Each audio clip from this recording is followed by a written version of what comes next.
Update tayo mga kabukid dito sa ating binitaw na fingerlings. Bali January 7 kinarga natin to araw ng linggo. January 22 na ngayon. Bali 15 days na nila ngayon mga kabukid. Matagal akong hindi gumawa ng video, nag-upload gawa nung hindi pa sila gano'n nagpapakita, gawa nga nung taglamig. Ngayon taglamig, titignan natin kung ilang buwan aabutin ang pag-harvest natin. Nung nakaraan kasi papaharvest tayo 4 months o bago mag-4 na buwan nagpapaharvest na tayo. Variety natin mga kabukid is as usual, ganun pa rin, Malaysian dip. Sabi kasi nila kapag taglamig mabagal lumaki. Mamaya paliliwanag ko sa tip ko mga kabukid kung bakit tamad kumain ang mga tilapia kapag taglamig. So watch lang tayo dun mga kabukid.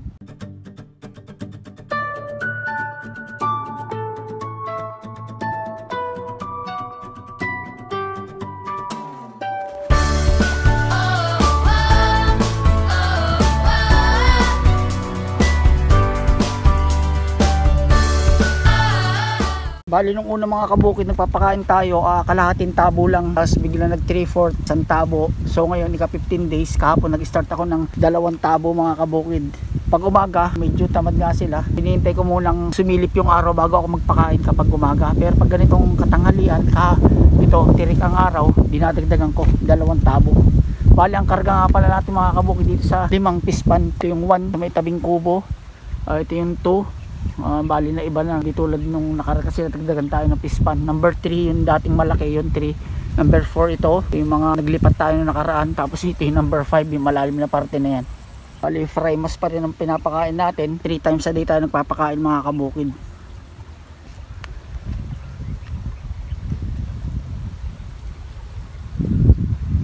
Makain na naman sila mga kabukid, kaya lang tamad talagang magsilapit.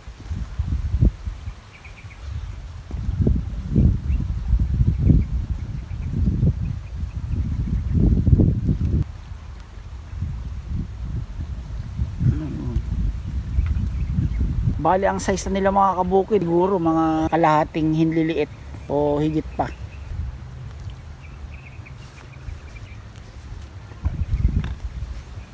Itong pan number 1 natin tabing kubo mga kabukid, medyo tamad sila magsilapit, hindi pa sila ganong kumakain, pero parang mas malalaki na sila gawa ng malumot siguro ilalim natin. Itong tubig natin, maganda itong tubig natin.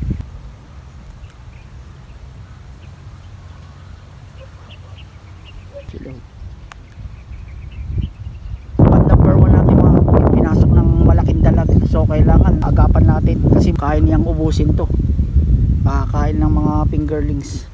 Hindi naman pwedeng kuryente o lasunin, gawa nung pati mga fingerlings madadamay. Pagawa tayo ng kawil, mamaya kakawilin natin.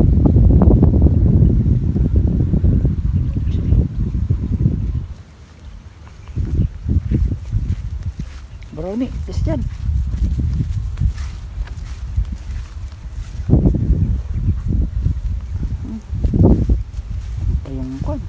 Hangin, pasalungat sa second pan. Ito ang kwan, naglalabasan na itong second pan natin saka itong third pan.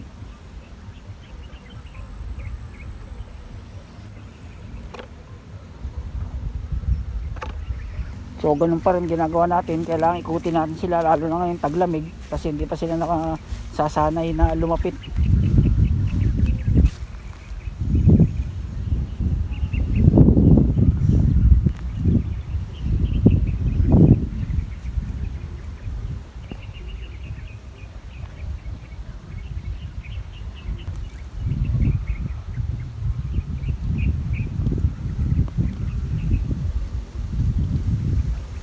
Itong third pan dati malalakas ng kumain.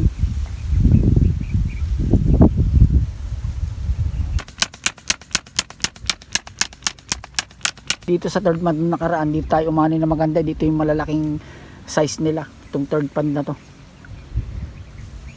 Dito tayo bumawi mga kabukid sa malaking pispan.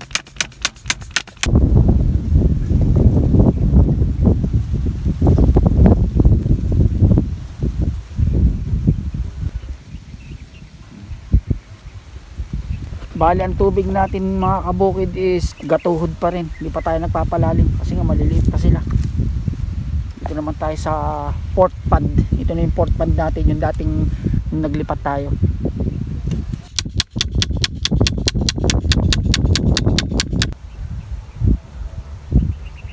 Kumain kayo ah. Nang lumaki kayo kaagad.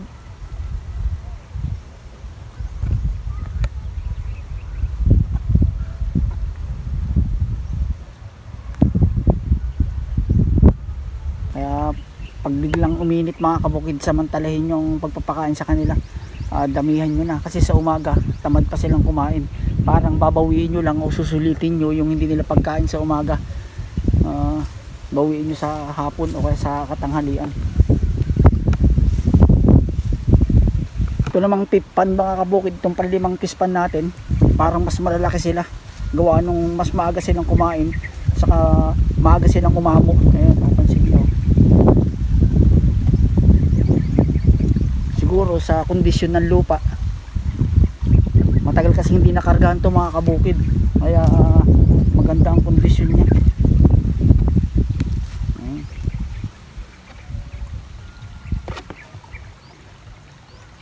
Tsaka mas malalakas kumain to.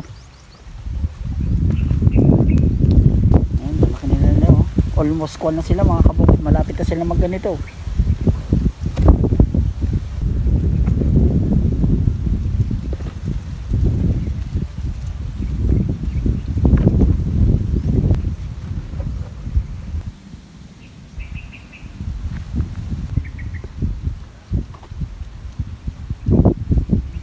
Tip mga kabukid, alam niyo ba kung bakit tamad kumain ng tilapia kapag taglamig o malamig ang panahon? Ang isda is kasama sa cold-blooded animals. Naka-steady lang sila, hindi sila ganong gumagalaw at hindi sila aktibo kapag malamig ang panahon mga kabukid. So kapag hindi sila active mga kabukid, yung mga kinain nila is hindi nila mailabas o hindi sila ganong matunawan, hindi nila ma-digest mga kabukid. Kaya sila hindi nagugutom, busog lang sila lagi.